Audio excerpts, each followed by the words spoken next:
ঢাকায় পাকিস্তানের প্রধানমন্ত্রী ইমরান খানকে বাংলাদেশ আমন্ত্রণ জানিয়েছে। হঠাৎই কেন বাংলাদেশ পাকিস্তানের সাথে সম্পর্ক জোরদারে তোড়জোড় চালাচ্ছে? বাংলাদেশের কর্মকাণ্ডে সতর্ক দৃষ্টি রাখছে ভারত।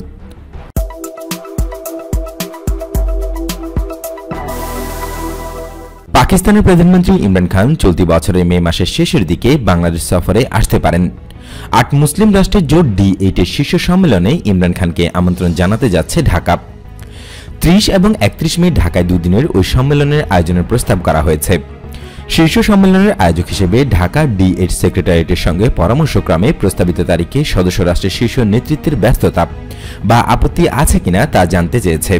এরই ধারাবাহিকতায় পাকিস্তানের প্রধানমন্ত্রীর মতামত জানতে ইসলামাবাদস্থ বাংলাদেশ মিশনের মাধ্যমে দেশটির পররাষ্ট্র মন্ত্রণালয়ে চিঠি দেওয়া হয়েছে।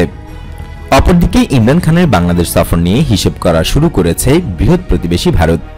দেশটি বিষয়টি নিয়ে নেতিবাচক মতামত পোষণ করেন।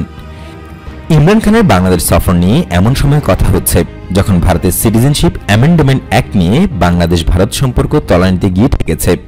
তাছাড়া সীমান্ত হত্যার মতো ইস্যুটি আগুনে ঘি ঢালার মতো অবস্থা সৃষ্টি করেছে।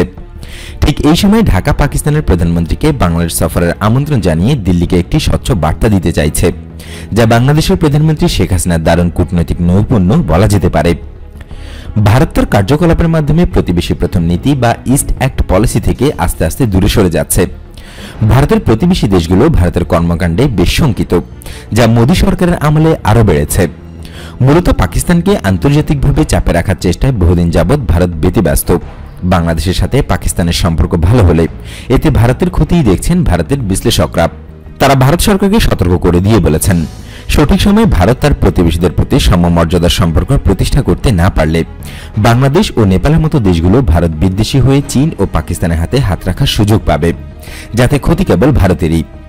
উল্লেখ থাকে যে কূটনীতিতে কোনো সম্পর্ক চিরস্থায়ী নয়। সময়ের সাথে সাথে আন্তর্জাতিক অঙ্গনে বন্ধু শত্রুতে এবং শত্রু বন্ধুতে পরিণত হয়। তাই অনেকের মতেই পাকিস্তানের প্রধানমন্ত্রী ইমরান খানকে আমন্ত্রণ জানিয়ে বাংলাদেশ ভারতকে যে বার্তা দিতে চেয়েছে তা নিঃসন্দেহে বাংলাদেশ পাকিস্তান সম্পর্কে ইতিবাচক প্রভাব ফেলবে। এছাড়াও বাংলাদেশ পাকিস্তানকে আরও কাছে টানতে চাইছে। মূলত 2021 সালের মধ্যে $50 বিলিয়ন রপ্তানি লক্ষ্যমাত্রা অর্জন করতে চায় ঢাকা। তাই বিশ্বের দ্বিতীয় বৃহত্তম তৈরি পোশাক রপ্তানিকারক দেশটি তার বিনিয়োগ সুবিধা গ্রহণের জন্য পাকিস্তানি ব্যবসায়ীদের প্রতি আহ্বানও জানিয়েছে। পাকিস্তানে নিযুক্ত বাংলাদেশের হাই কমিশনার তারিক আহসান করাচিতে অনুষ্ঠিত এক সেমিনারে বলেন, আমি পাকিস্তানি ব্যবসায়ীদের প্রতি বাংলাদেশ থেকে আরও বেশি করে পণ্য আমদানির আহ্বান জানাচ্ছি। Peking Bangladesh higher export and investment grow better শীর্ষক ওই সেমিনারে আহসান বলেছিলেন, বাংলাদেশের গার্মেন্ট শিল্পে পাকিস্তানি কোম্পানিগুলোর উল্লেখযোগ্য বিনিয়োগ আছে। দেশটি বিদেশি বিনিয়োগকারীদের সুবিধা করে দিতে 100টির মতো অর্থনৈতিক অঞ্চল প্রতিষ্ঠা করেছে। গত বছর বাংলাদেশে পাকিস্তানের রপ্তানি ছিল $744 মিলিয়ন। বাংলাদেশ থেকে আমদানির চেয়ে তা $600 মিলিয়ন বেশি। বাংলাদেশি কূটনৈতিক বলেন যে দুই দেশের ব্যবসায়ীদের মধ্যে যোগাযোগ অনিয়মিত, তাছাড়া ভিসা সমস্যাও রয়েছে। বাংলাদেশের সঙ্গে সম্পর্ক জোরদার করতে তাদের সরকারকে বলতে পাকিস্তানি ব্যবসায়ীদের প্রতি আহ্বান জানিয়েছে রাষ্ট্রদূত। দুই দেশের মধ্যে যৌথ অর্থনৈতিক সহযোগিতার জোরদারের ওপর গুরুত্ব দিয়েছেন।